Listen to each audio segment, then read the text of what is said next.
¿cómo están? El día de hoy comenzamos esta serie de contenidos y me siento muy contento porque el padrino de estos contenidos es un excelente especialista. Yo lo tengo en alta estima, es el doctor Roberto Miguel Damián Negrete, cirujano pediatra. No voy a decir más, prefiero que él se presente. ¿Cómo estás, Doc? Bien, Charlie, ¿tú? También bien, muchas gracias, con el gusto de visitarte. Gracias, no, este es por la invitación. No sabía que era el que inauguraba. Gracias por eso, un gran honor. Pues sí, yo me dedico a la cirugía pediátrica, soy pediatra. Soy médico primero, luego soy pediatra egresado por la Universidad de Guadalajara, luego hice cirugía pediátrica y posteriormente algunas altas especialidades como mínima invasión, cirugía endoscópica pediátrica y trauma de tórax y abdomen pediátrico. Súper, bueno, como verán amigos, pues es un especialista muy preparado y además yo soy testigo de que es una excelente persona. Oye, Doc, si te parece bien, vamos a comenzar un poquito ya con la charla. Cuéntame, ¿qué te inspiró para ser cirujano pediatra? ¿Dónde dijiste, sabes qué? Ok, quiero estudiar medicina, pero en este momento ya donde tengo que, porque eso nos pasa, ¿no? Tienes que escoger, dices, bueno, ¿a dónde quiero ir? No solo qué es lo que me gusta, sino también es un tema de, ¿tengo facultades para esto? Y ahorita que me contestes te voy a hacer otra pregunta que tiene que ver con el tema de ¿por qué cirugía pediátrica? Es decir, ver a un niño que de repente pues está atravesando un tema de salud, que está sufriendo, no es fácil, es complicadito, te lo estoy diciendo porque a mí me pasó así. A ver, cuéntame, ¿qué fue lo que te motivó a estudiar, a hacer la especialidad de cirugía pediátrica? Pues bueno, médico siempre quise ser por mi abuelo y posteriormente ya estando en la carrera, cuando te apasiona y te gusta la medicina, quieres ser de todo, ¿no? Entonces, dentro del proceso en el internado, recuerdo que quise ser cardiólogo, quise ser neurocirujano, pero luego iba viendo cositas que no me completaban, no me llenaban tanto, no me daban tanta satisfacción. Siempre me gustó mucho la parte clínica de los pacientes, el explorarlos, etcétera. Y también me encantaba y me apasionaba la cirugía, pero luego vas viendo que hay algunas especialidades que se abocan un poquito más a la clínica y a la medicina y otras que se abocan un poquito más a la cirugía, dejando de lado pues ahora sí que la clínica. Y por ahí la única especialidad que a mi persona me pareció que complementaba al 100% las dos era cirugía pediátrica, ya que hacías medicina interna pediatría, ¿sí? Correcto. Hacías pediatría clínica, Claro. o pediatría médica también conocida, y posteriormente, ya que te graduabas, ya que te titulabas, te certificabas como pediatra, entonces hacías cirugía pediátrica. Si fuera esto en adultos, es como si hicieras medicina interna y posteriormente cirugía general. Entonces creo que es la única especialidad en el rango de la medicina que haces por completo dos especialidades que van de la mano, ¿no? Y que para ser un gran cirujano tienes que ser un excelente pediatra, ¿no? Y eso fue la razón por la cual a mí la cirugía pediátrica me apasionó. Oye, para nuestros amigos que seguramente no creo que tengan mucha idea de esto, a ver, cuéntanos. Son 6 de medicina. Así es. ¿Cuántos de pediatría? Yo lo sé, pero... 3 de pediatría. En algunas instituciones antes eran 4, ya Okay. actualmente son 3 años de pediatría médica. Ajá. Posteriormente 4 años completos de cirugía pediátrica. Okay. Esto es cuando sales del IMSS, porque en el IMSS puedes hacer pediatría 2 años solamente y después brincar a cirugía pediátrica. No te obligan a hacer pediatría completa, pero en todas las demás instituciones sí tienes que hacer, al menos en el Hospital Civil, que fue donde yo me formé, te exigen ser pediatra certificado. Entonces son 3 años de pediatría, 4 años de cirugía pediátrica, y de ahí va a depender. Generalmente las altas especialidades van desde adiestramientos de 1 año hasta altas especiales de 2 o hasta 3 años posterior a terminar. Quiere decir, si las cuentas no me fallan, ahorita sin incluir alta especialidad, quiere decir que fueron para ti, son 6 de medicina, 3 de pediatría, 4 de cirugía pediátrica. Así es. Son 13 años. Hasta ahorita son 6 y 7, 13. 13 más la alta especialidad y los fellowship que has tomado. Así es. ¿Correcto? Bueno, para el que gusta ser cirujano en pediatra, pues ya saben, más o menos es 1/3 de la vida lo que tienen que estudiar, ¿no? Bueno, oye, Doc, cuéntame, digamos, en tu etapa de formación, ¿no? Tal vez a lo mejor ya habías terminado como tal la especialidad de cirugía pediátrica, tal vez apenas estabas en la residencia. Cuéntanos ¿Algún caso que te acuerdes que te haya generado como cierto impacto? No tanto un caso de éxito, sino algo que hayas dicho, híjole, esto estuvo complicado, o esto me hizo sentir muy bien, o no sé, algo, un caso que nos quieras contar dentro de tu formación como especialista. Los que trabajamos en instituciones públicas tenemos muchos casos de estos, pero siempre hay uno que sale del montón, ¿no? De estos yo creo que el caso que más me impactó fue cuando estaba haciendo justamente mi alta especialidad en cirugía endoscópica, el caso de una chaparrita, una niña de 2 años que aspiró un cuerpo extraño, un cacahuate se le fue a la vía respiratoria, se extrajo con éxito el cacahuate, pero pues este tipo ahora sí que de aspiraciones y específicamente de cacahuates liberan ácido raquidónico y son mediadores proinflamatorios y evidentemente esto hizo que la paciente tuviera un broncoespasmo severo que fue irreversible y la paciente falleció. O sea, en el transcurso después de extraer este cuerpo extraño, pero en el momento en que nosotros estábamos pues ahí apoyándola y asistiéndola, yo creo que es uno de los casos que más me impactó, que más me marcó, que más me hizo repensarme las cosas y es, yo creo, hasta el día de hoy lo que entre eso y la ingesta de cáusticos, cada que puedo y que veo a familiares, a papás, a niños, etcétera, siempre les doy estas, aunque no me lo pidan, ahí estoy chismoso diciéndoles no les des cacahuates, por favor, puede ser muy peligroso. Y también sosa cáustica no la tengas en tu casa. También a mis estudiantes, a los que tengo la oportunidad de darles clase en la Universidad de Guadalajara, estos 2 mensajes siempre se los doy todo el tiempo. Oye, me acuerdo, bueno, para los que por algo no lo sabían o no habían visto algún otro tipo de contenido, soy médico de urgencias y en varias ocasiones me tocó hablar al doctor. No sé si te acuerdas que ahorita que dices del cacahuate, una vez nos tocó un chiquitín que te hablé, que era un grano de maíz de palomita, una palomita de maíz. De las que no reventaron, dejaron al chamaco sin, no supervisaron el tema o sea, así como las vaciaron de la bolsa, así se las dieron. Es primer error desde mi punto de vista. Tú me darás más pauta al respecto, pero el tema es, recuerdo que estaba exactamente en la división que dijiste, nadie se mueva, porque si se va por un lado para el otro nos vamos a meter en un broncón. Sí, en la carina traqueal.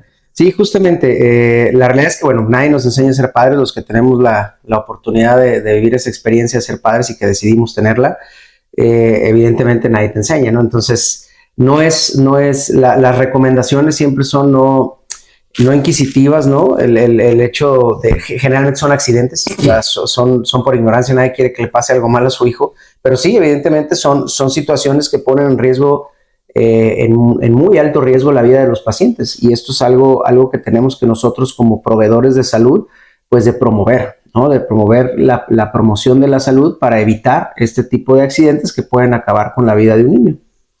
Definitivo. Me parece muy importante que podamos platicar, que podamos, que nuestros, la audiencia que nos ve, que nos escucha, que nos puedas dar estas recomendaciones de las que hablabas hace un momento, que has tenido tanto con los papás de tus pacientes como con tus estudiantes, porque bueno, el doctor también es maestro, pues. Entonces, ¿qué recomendaciones de prevención podrías dar? Ya sabes, por ejemplo, este tema que hablabas de tener cáusticos en casa, los cacahuates, las palomitas, etcétera. Cuéntanos. Sí, básicamente digo, los más importantes, los que se ha visto que tengan una mayor letalidad o mayor impacto en la morbilidad, o sea, en el cambio de vida que pueda tener un paciente a futuro, pues uno de ellos es la sosa cáustica, ¿no? La sosa cáustica, tenemos un problema nacional que se vende a granel, aunque haya habido algunas regulaciones, todavía esto, si yo voy a una tlapalería y pido que me vendan sosa, me la van a vender a lo mejor en una botella de plástico de Coca-Cola perdón por el anuncio, o de leche, y el niño no va a saber que el refresco o la leche es de color blanco, ¿no? Él va a ver la etiqueta y lo va a ingerir. Y esto pues va a impactar en su vida y puede hacer un cambio radical en que nunca más pueda volver a comer un alimento por la boca, ¿vale? O sea, es tanto el cambio que pueden llegar a tener por un accidente que nosotros podemos prevenir. Yo les recomiendo siempre a los papás, si no necesitan este tipo de productos en casa, no los tengan. Y si realmente los necesitan para hacer la limpieza de algunas de sus cuestiones ahí en casa, pues evidentemente que la tengan bajo candado, bajo llave, bajo seguro y lejos del alcance de los niños, ¿no? La otra, evidentemente, todos los frutos secos, las semillas, como lo son palomitas de maíz, los cacahuates, los frijoles secos. Siempre tratar de tener mucha vigilancia sobre este tipo de alimentos porque son muy fácilmente ingeridos por los pacientes.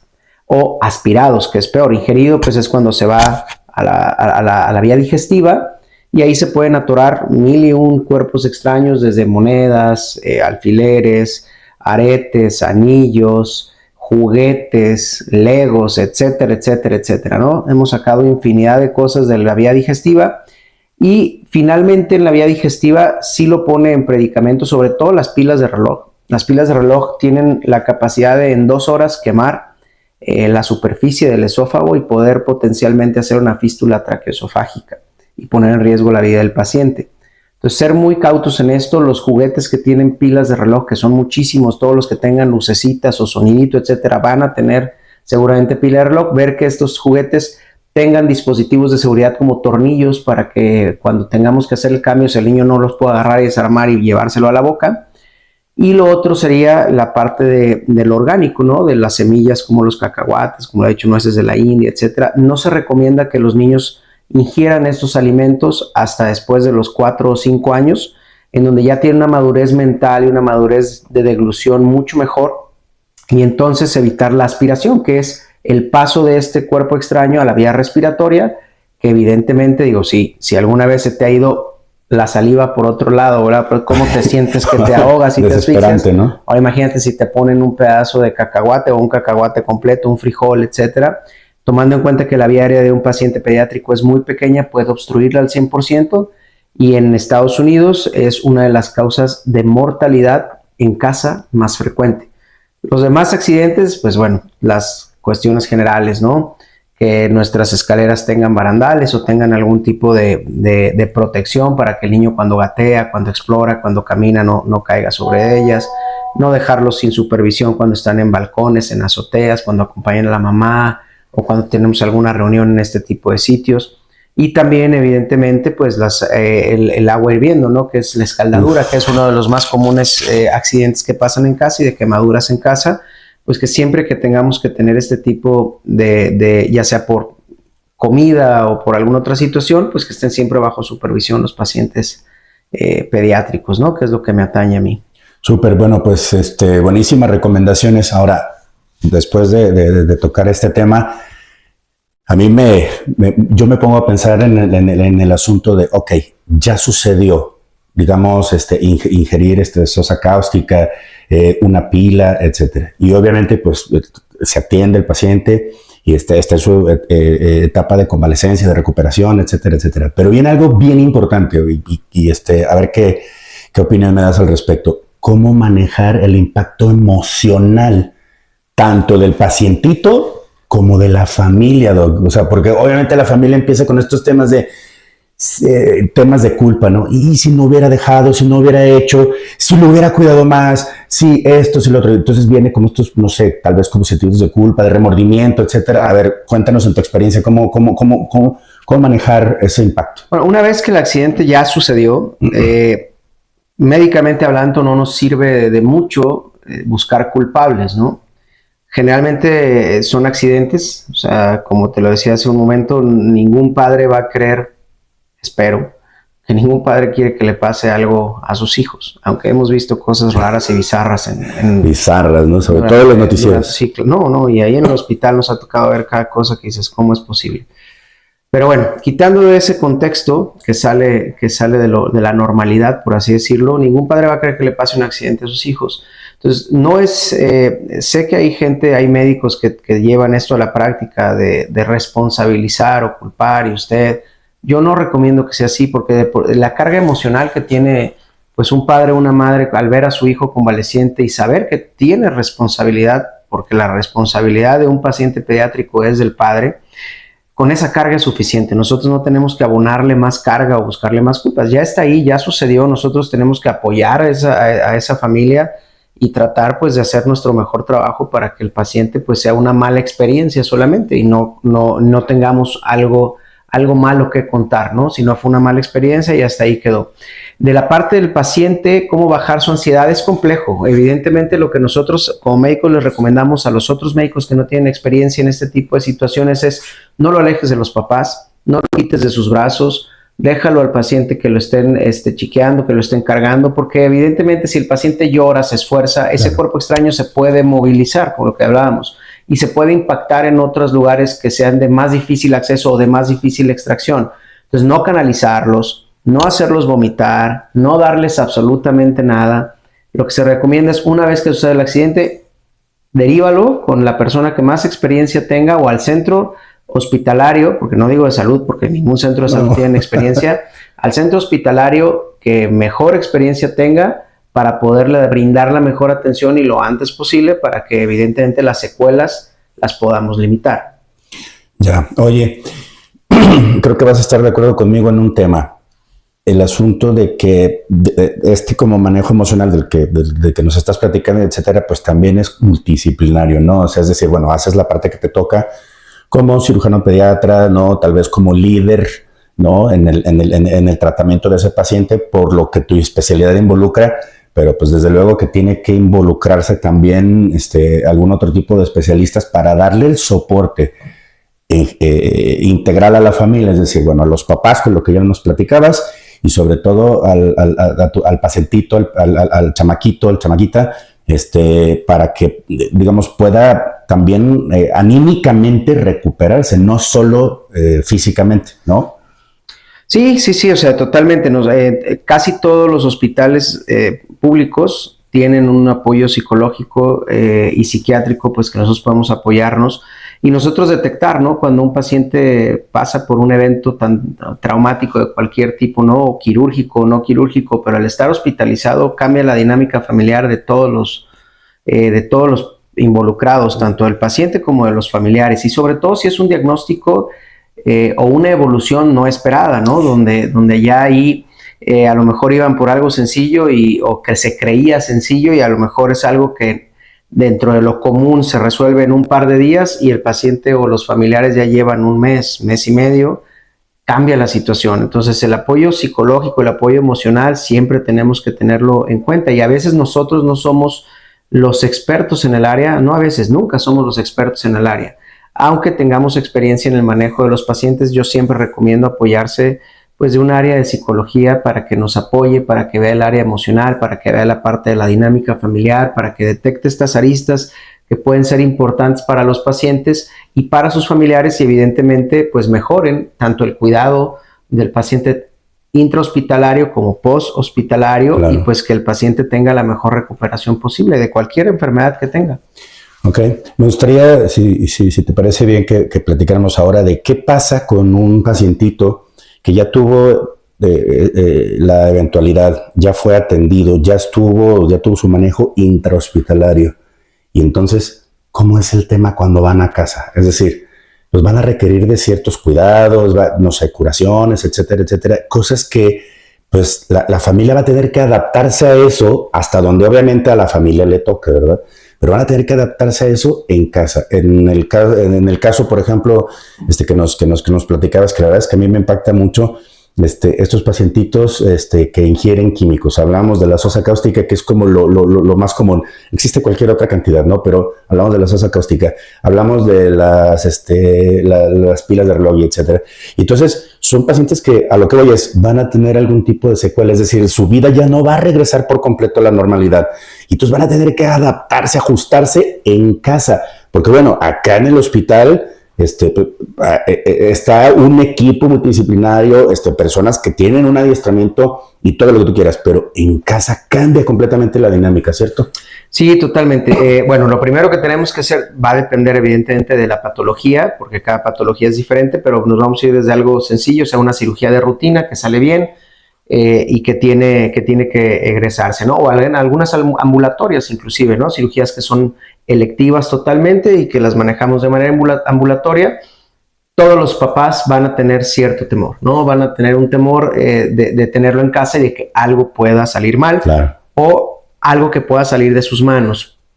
algún dolor que no sea controlable, alguna complicación secundaria a la cirugía. Entonces, lo primero que tenemos que hacer, o lo que yo recomiendo como con cualquier cosa, es la comunicación. Tener mucha comunicación con los padres, y si el niño tiene la edad para comunicarte con él, o sea, ya tiene más de 3, 4 años, comunicarte también con el paciente y explicarle lo que le hiciste o lo que le vas a hacer antes de la cirugía y cómo va a hacer su evolución. Con los papás, platicarles cuáles son las posibles complicaciones que pudiera tener para que los detecte a tiempo y los datos de alarma y los cuidados que debe tener. Lo primero es bajarles su nivel de ansiedad, de temor, etcétera, y decirles que esto es algo que muchos papás pasan y pues que también lo pueden ellos manejar, y que si otros papás no lo pueden manejar, ellos son capaces de manejarlo.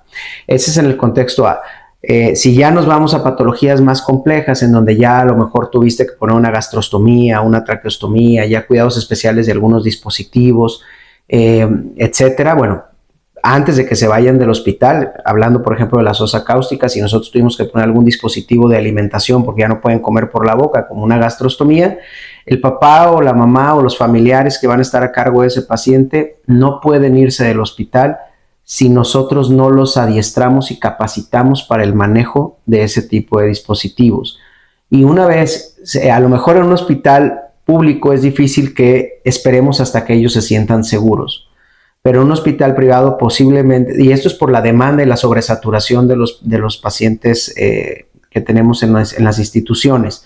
Entonces no podemos esperar a lo mejor una semana en lo que el paciente o la familia se sienta segura, pero sí tenemos que asegurarnos que si tenemos 2 o 3 días, en esos 2 o 3 días capacitarla de la manera más adecuada para que cuando esté en casa, que a pesar de estar capacitada va a tener temor, pues sí, tener las mejores herramientas a la mano y la comunicación continua, que es difícil y complejo en un hospital público tener esa comunicación continua por vía telefónica, etcétera, por lo mismo, ¿no?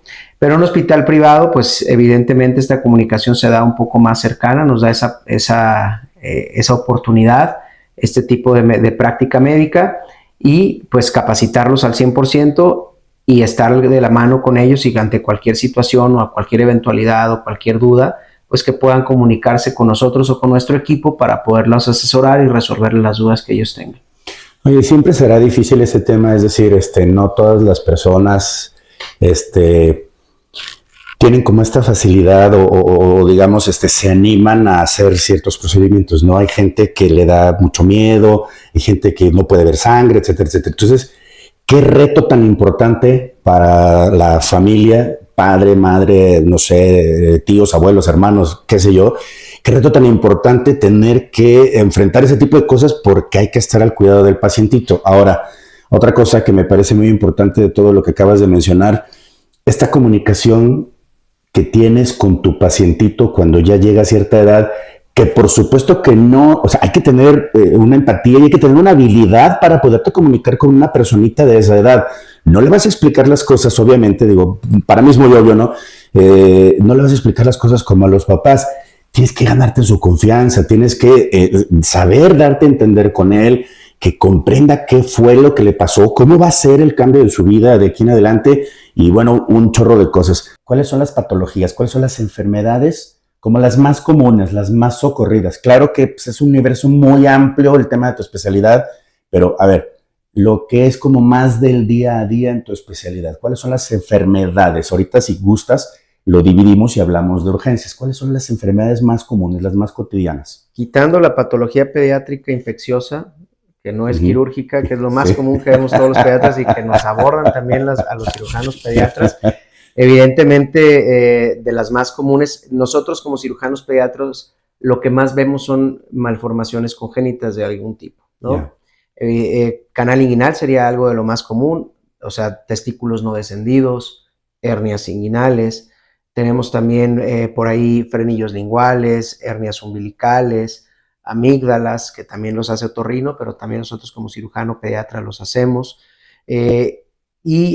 Algunas otras como pudiera ser ya de patología de urgencia, pero que son muy comunes: la estenosis hipertrófica de píloro, las invaginaciones intestinales, la apendicitis aguda, Todas esas en un pool serían como lo más común. Y la circuncisión no la podemos dejar de lado, que esa no la meto ni en urgencia ni en patología malformativa congénita, porque muchas veces es electiva, o sea, es por gusto o por solicitud de los padres hacer una circuncisión, pero es de lo que más hacemos en cirugía pediátrica. La lista es interminable, pero si nosotros nos vamos, la ventaja que nosotros tenemos como cirujanos pediatras es que nos puede tocar un mundo infinito de posibilidades, dependiendo de la edad del paciente. Si es un paciente prematuro, tiene algunas patologías específicas. Si es un paciente recién nacido, pero de término. Si es un paciente lactante, tiene otro tipo de patologías. Si es un paciente preescolar, escolar y así. Cada etapa de la vida es un reto diagnóstico porque es diferente a la etapa anterior o a la etapa que sigue. Y eso nos da o nos brinda la posibilidad como cirujanos de enfrentarnos a múltiples posibilidades quirúrgicas. Entonces nosotros no operamos una sola cosa. Como hay muchas especialidades que a lo mejor el 90% de su práctica quirúrgica está abordada una cosa, a lo mejor en otorrino, las rinoplastías, a lo mejor en cirugía de tórax y vascular, las safenectomías, a lo mejor en cirugía general, la colecistectomía, digo, es lo más habitual. Nosotros sí nos enfrentamos evidentemente a diferentes patologías porque cada paciente que nace puede tener una malformación congénita diferente. Y hablando, por ejemplo, de neonatología, pues podemos ver atresias intestinales, atresias duodenales, malformaciones anorrectales, atresias esofágicas, tumoraciones de recién nacidos, etcétera. La parte urológica, hidronefrosis congénita que pudiera ser secundaria a malformaciones como lo son estenosis ureteropiélica, reflujo uretrovesical, válvulas de uretra, etcétera, etcétera, etcétera.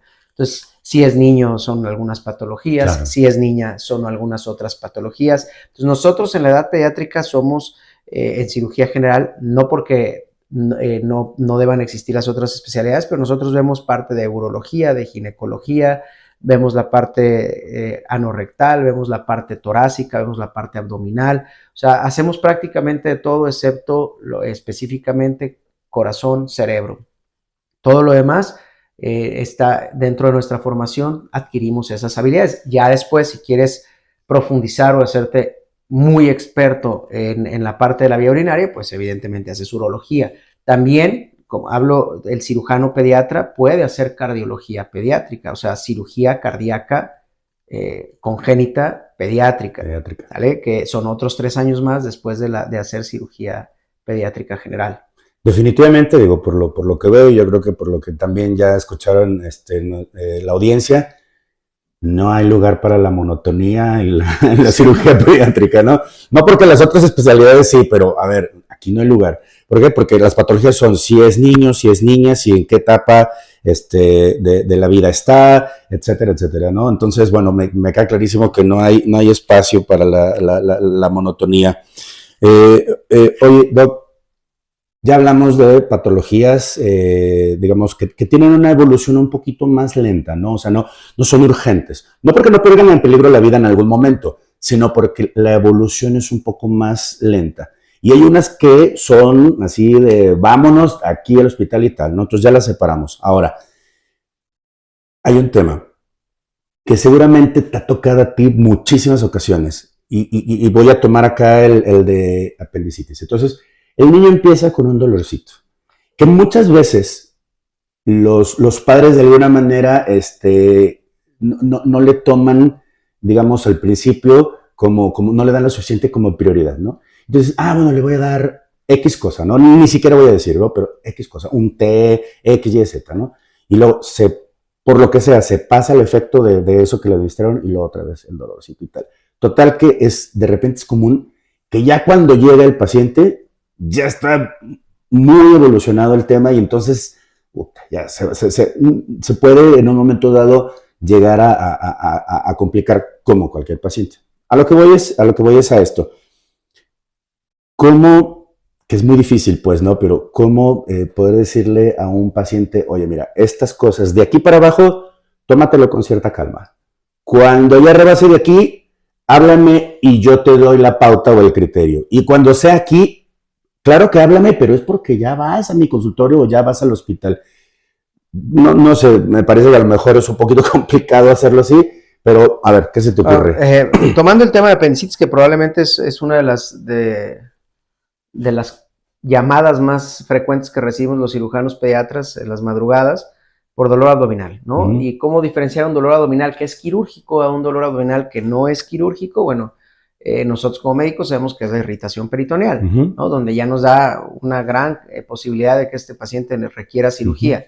Pero el papá no va a saber lo que es una irritación peritoneal. Y nosotros tenemos que asesorarlo, o cuando los vemos y todavía no tienen este cuadro tan florido, bueno, yo les comentaría a la audiencia que normalmente nosotros podemos tener un dolor, y el dolor de apendicitis es un dolor que no es cólico, o sea, no es un dolor que llega, se establece, se pone muy álgido, muy doloroso y luego se va.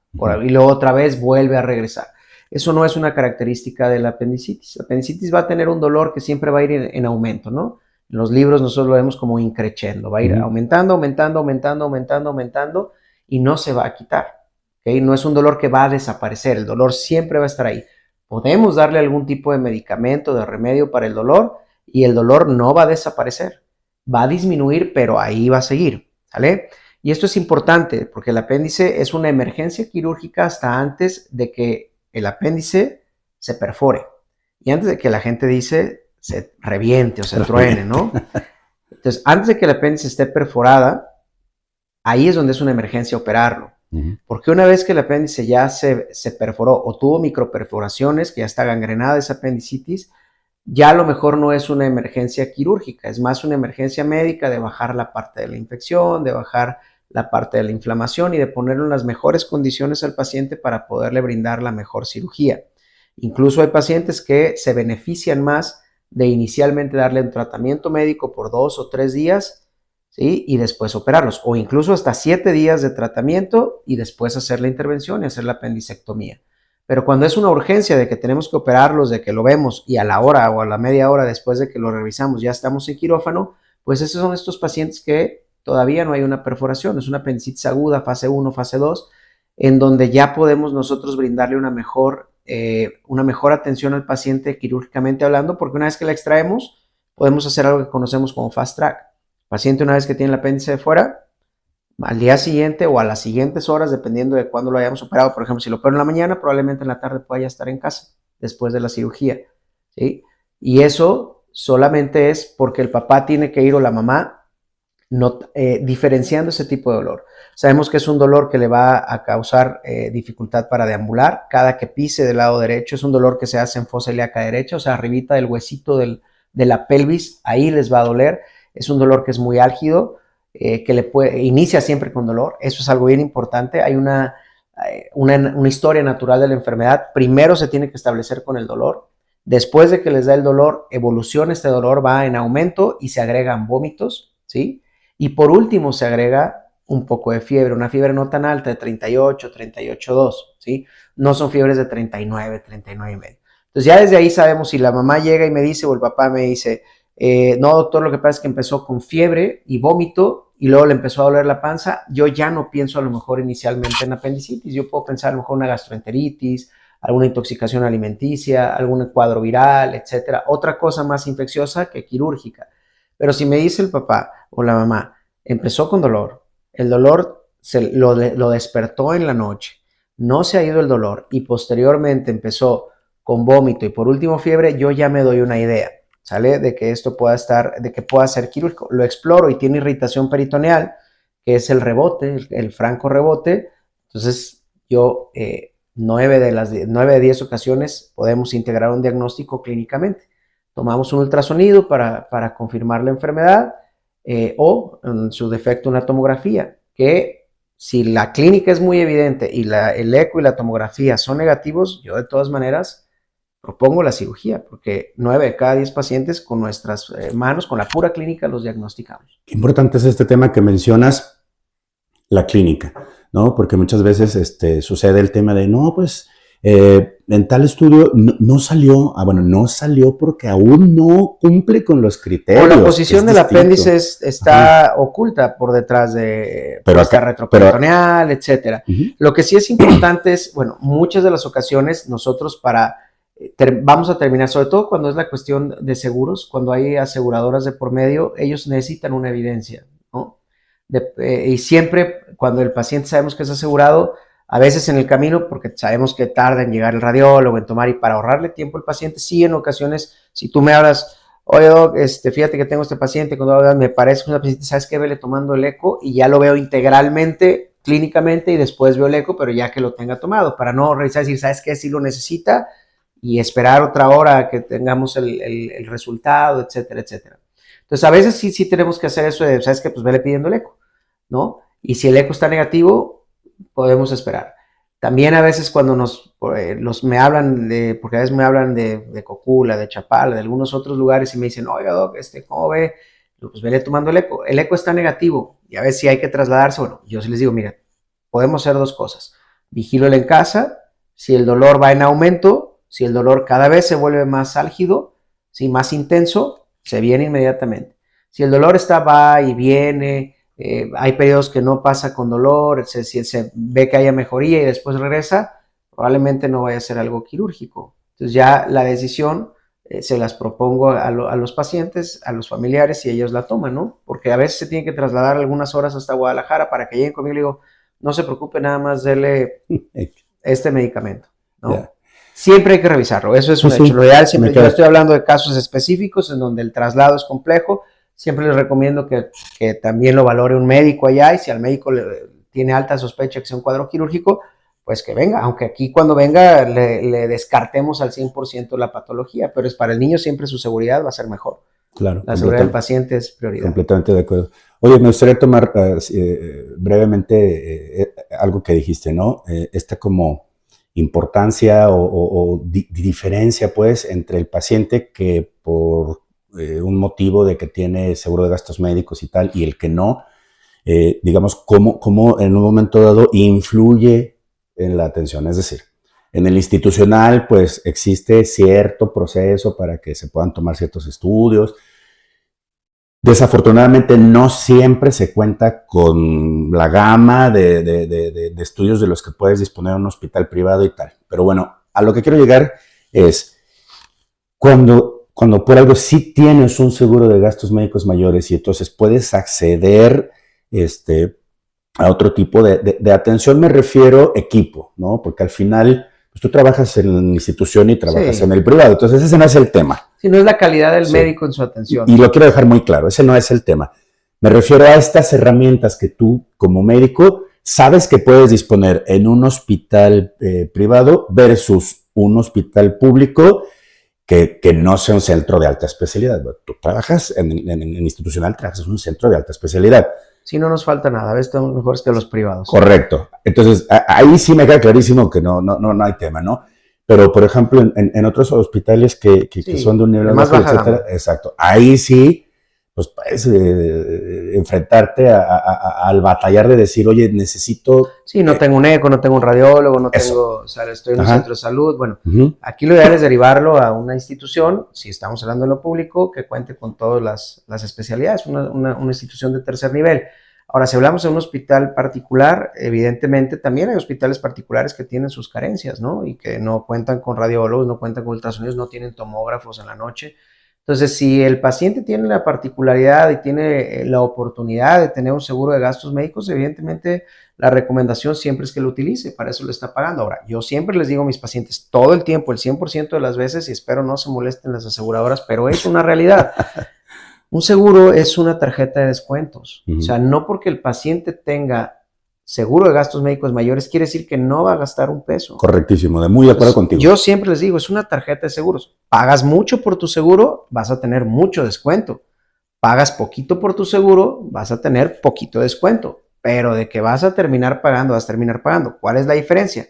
A lo mejor tienes un tope de coaseguro por ahí de 60,000 pesos y un deducible del 10% en una cuenta de 5 millones de pesos, pues vas a pagar probablemente 70, 80 mil pesos, pero no vas a pagar 5 millones de pesos. Y ahí es donde, para las enfermedades, una apendicitis, volvamos a la misma, ¿no? Un apéndice en un hospital privado de alta gama, con alta tecnología, hablamos de que pusimos la laparoscopía, de que utilizamos a lo mejor dispositivos de cauterización de alta gama, etcétera, etcétera, etcétera, probablemente es una cirugía que va a rondar entre los 100 y los 150 mil pesos, ¿vale? Okay. Entre gastos hospitalarios, solo de hospital, entre sí, gastos hospitalarios, estancia hospitalaria y todos los insumos y medicamentos que se utilizaron, más aparte los honorarios médicos. Entonces, si tú tienes un seguro de gastos médicos, probablemente vas a terminar pagando por ahí de 20, 25 mil pesos por esta cirugía en vez de los 150, 170 mil. Entonces, así es como yo les hago entender que es una tarjeta de descuentos. A lo mejor tienen un descuento del 90%, pero si tu seguro tu póliza es bajita, pues probablemente te van a dar un descuento del 50 o del 60% y vas a terminar pagando el 30 o 40% de lo que hubieras pagado si no lo tuvieras. Con la particularidad de que un hospital particular vas a tener mucho más comodidad en estar tú solo en un cuarto, vas a tener atención más personalizada, vas a tener enfermera no particular, pero sí para mucho menos pacientes o prácticamente va a ser tu enfermero ante un turno.